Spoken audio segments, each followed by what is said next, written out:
옛날 어느 마을에 피나라는 작고 귀여운 여자아이가 있었습니다.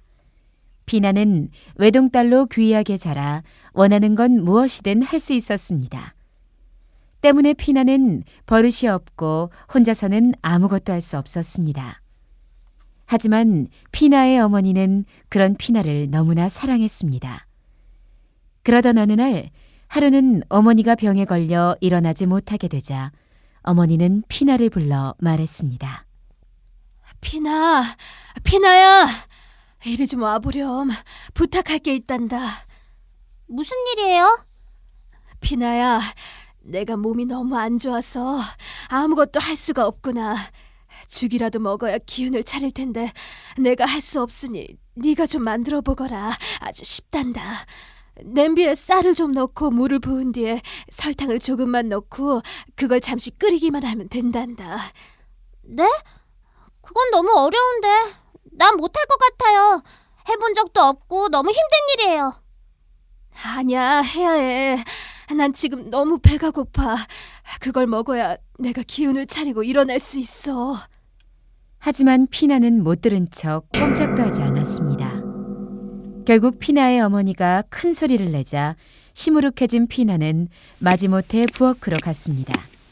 피나는 부엌에서 간신히 쌀과 물, 냄비, 설탕을 찾아냈습니다. 그런데 아무리 찾아도 국자가 보이지 않았습니다. 피나는 부엌에서 큰 소리로 엄마에게 소리쳤습니다. 엄마, 국자는 어디 있어요? 아무리 찾아도 국자가 보이질 않아요. 저 이제 점점 지치려 한다고요. 얘야, 국자가 어디 있겠니? 우리 부엌이 얼마나 크다고. 다른 도구들 옆에 있어. 좀 차분하게 찾아보거라. 엄마가 말한 대로 찾아봐도 없단 말이에요. 난 정말 못 찾겠어요. 국자 없인 요리를 할 수 없다고요. 그러자 피나의 어머니는 눈물을 흘리며 한탄했습니다. 이런 이 게으른 녀석 같으니라고.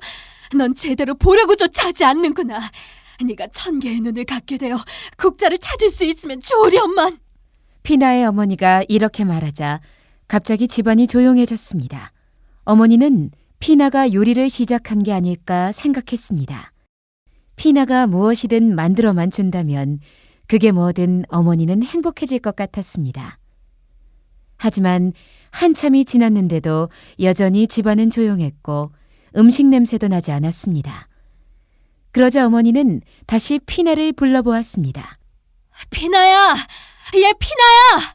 대체 어디에 있니? 피나야! 그러자 몇몇 이웃 사람들이 이 소리를 듣고 찾아와 물었습니다. 아이고, 피나 엄마! 무슨 일이에요? 어디 아프세요? 혹시 우리 피나가 어디 있는지 보셨어요? 저는 걱정하지 말아요. 어딘가 놀러 나갔겠죠. 많이 아픈 것 같은데 저희가 보살펴 줄게. 일단 푹 쉬세요. 피나는 곧 돌아올 거예요. 이웃들의 도움으로 피나의 어머니는 금세 기운을 되찾았습니다. 하지만 피나는 돌아오지 않았습니다. 피나의 어머니는 온 마을을 돌아다니며 딸을 찾았지만 아무도 피나의 소식을 알지 못했습니다. 그러던 어느 화창한 날, 뒤뜰을 청소하던 피나의 어머니는 땅에서 솟아나온 특이한 식물을 보았습니다. 그건 아이 머리만한 크기에 속이 노랗고 특이하게 생긴 과일이었습니다. 지금껏 본 적 없는 새로운 것이었습니다. 어머나, 신기하기도 해라. 근데 이게 뭐지? 과일을 찬찬히 살피던 피나의 어머니는 과일 껍질 부분이 수많은 눈처럼 생긴 걸 발견하고는 깜짝 놀라 외쳤습니다. 1000개의 눈! 세상에, 나의 피나, 너니? 혹시 너야?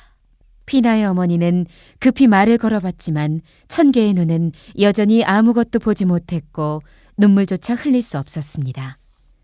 하지만 어머니는 여전히 피나를 그 누구보다도 제일 사랑했습니다. 그래서 피나의 어머니는 피나를 추억하기 위해 그 과일의 씨를 얻어내 재배했고 사람들에게 그 수확물을 나누어 주었습니다. 그래서 사람들은 그 속이 노란 과일을 피나라고 부르게 되었습니다.